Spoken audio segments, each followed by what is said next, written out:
NDTV global summit में external affair minister S Jaishankar ने कहा कि situation now as it was in 2020। ये स्टेटमेंट अनरिजॉल्व पेट्रोलिंग डिस्प्यूट्स को हाईलाइट करता है जो अब तक पैंगोंग और गोगरा और डेस्पेंग प्लेन जैसे एरियाज में चल रही थी। अब तक इंडिया और चाइना के बीच में वैसे तो 20+ मिलिट्री लेवल टॉक्स हो चुकी है, पर लेकिन डिसएंगेजमेंट या पेट्रोलिंग के मुद्दे पर अब तक कोई मेजर ब्रेक थ्रू नहीं हुआ है। जयशंकर ने यह भी स्पष्ट किया है कि जब तक चाइना अपना एग्रेसिव पोस्चर नहीं चेंज करता है तब तक दोनों देशों के रिलेशन आगे नहीं बढ़ सकते हैं। आपको पता ही होगा कि इंडिया और चाइना के बीच 2020 यानी गलवान क्लैश के बाद लाइन ऑफ एक्चुअल कंट्रोल के पास टेंशन काफी बढ़ चुकी है, स्पेशली उन्हें इन एरिया से पैंगोंग सो हॉट स्प्रिंग और डेस्पेंग प्लेन जैसे स्ट्रेटेजिक एरिया में जो कि पेट्रोलिंग राइट्स पर दोनों देशों के बीच डिसएग्रीमेंट्स बने हुए हैं। टेंशन को रिजॉल्व करने के लिए कई मिलिट्री और डिप्लोमेटिक लेवल की टॉक्स हो चुकी है, लेकिन हालात अभी तक चेंज नहीं हुए थे। हाल ही में लास्ट मंथ अगर आपको याद हो, सितंबर में चाइनीज डिप्लोमेट्स वैंग यी और इंडिया के एनएसए अजीत डोभाल के बीच में मुलाकात हुई थी रशिया में। इससे बॉर्डर इशू को रिजॉल्व करने पर डिस्कशन हुआ था। अगर आपको याद हो, उसी टाइम पे सबसे पहले अजीत डोभाल रशियन के प्रेसिडेंट पुतिन से मिले थे और उसके बाद एनएसए डोभाल की मीटिंग चाइनीज डिप्लोमेट वैंग यी से भी हुई थी और उसी दिन पुतिन ने वैंग यी के साथ भी मुलाकात करी थी और उसके बाद से ही ऐसे प्रयास आ रहे थे कि पुतिन चाहते हैं कि इंडिया और चाइना के बीच में जो बॉर्डर डिस्प्यूट चल रहा है वो जल्दी से जल्दी रिजॉल्व हो।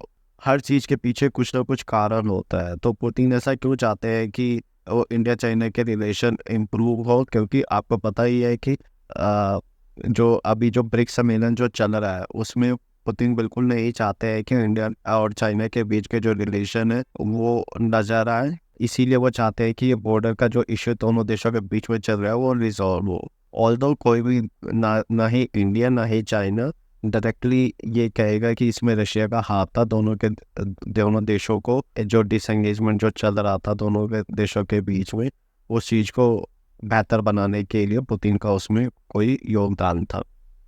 पर इसमें पुतिन और रशिया का योगदान था ही, क्योंकि वो चाहता है कि ब्रिक्स सम्मेलन में जब दोनों देश पार्टिसिपेट करने के लिए आए तो कुछ भी ऐसा वेस्टर्न कंट्रीज के पास देखने को ना मिले जिससे कि वो बेनिफिट उठाए इन दोनों के देशों के बॉर्डर इश्यू से।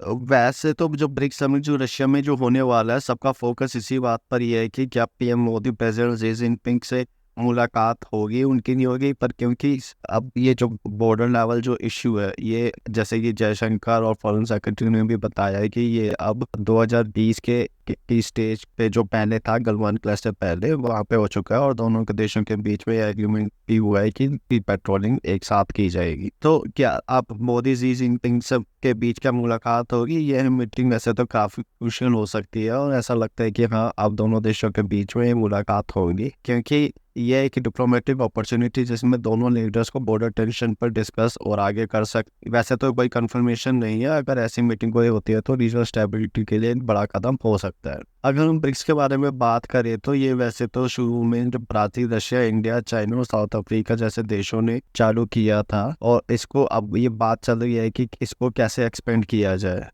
इसमें कुछ नई कंट्रीज भी ब्रिक्स के मेंबर्स बनी है जिसमें Egypt, Ethiopia, Iran, Saudi Arabia और यूएई को नए मेंबर्स के रूप में ज्वाइन कराया गया है। ये ब्रिक्स को और ज़्यादा ग्लोबल इन्फ्लुएंस देता है। इससे एक्सपेंशन ऑफ ब्रिक्स के इकोनॉमिक और पॉलिटिकल इम्पैक्ट और भी बढ़ सकता है और ये भी सुनने में आ रहा है कि ब्रिक्स अपनी हो सकता है कि कोई नई करेंसी भी लॉन्च करे, पर चांसेस अभी कम है, पर हार्ड डिस्कशन होने के पूरे चांसेस है।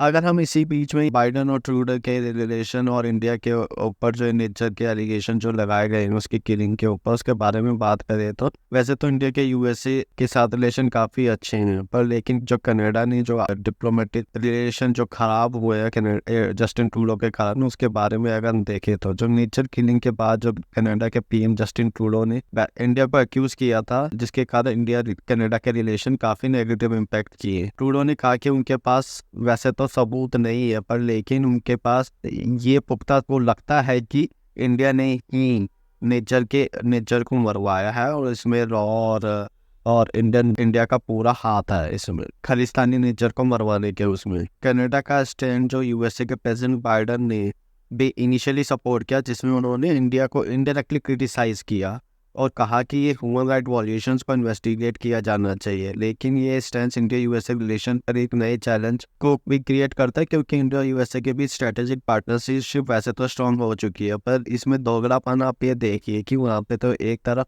यूएसए अगर वो कहीं और जाके जैसे बिन लादेन टाइप बन किसी को मारे या सद्दाम हुसैन को जाके वो इराक में जैसे अटैक करे और पाकिस्तान में जाके बिन लादेन को मारे, तो वहाँ पे दूसरी कंट्री की सॉवरेनिटी पे कोई फ़र्क नहीं पड़ता जब अगर यूएसए या कोई भी वेस्टर्न कंट्री करे। पर अगर कोई तीसरा कोई कंट्री करे तो इनको ये चीज़ों के लिए प्रॉब्लम होती है। कनाडा के साथ इस इश्यू पर यूएसए का सपोर्ट काफ़ी कुछ बताता है। ऑब्वियस सी बात है, वैसे अगर आप ये देखें कि यूएसए एक ऐसे आइलैंड पे बैठा हुआ है जहाँ पे उसके बॉर्डर डिस्प्यूट है नहीं। कौन सी कंट्रीज बॉर्डर करती है? कनाडा और एक मैक्सिको। और अगर आप कनाडा से इसीलिए कनाडा को सपोर्ट करता है कि वो नहीं चाहता कि कुछ इशू उनके रिलेशन उनके साथ खराब हो। पर वहीं पर ही वो यूएस से चाहता है कि इंडिया के साथ भी रिलेशन बने रहे, पर इंडिया के जो रिलेशन को उस पर इतनी महत्वता नहीं देता जितनी कि अगर आप वो देखें कनाडा और वेस्ट जो उसके जो अलाइज है उनके साथ वो करता है। और हमेशा ऑब्वियस सी बात है, अगर आप देखो तो उनके साथ ही खड़ा रहता है और इंडिया को हमेशा ह्यूमन राइट वायलेशन के लिए हमेशा कुछ ना कुछ नई रिपोर्ट्स निकालता रहता है और इंडिया को क्रिटिसाइज करता रहता है। तो इससे क्या लगता है? इससे जनमानस में ऑब्वियस सी बात है, अगर आप देखें तो सभी को लगता है, पता ही है कि यूएसए एक दोगला उसका कैरेक्टर है।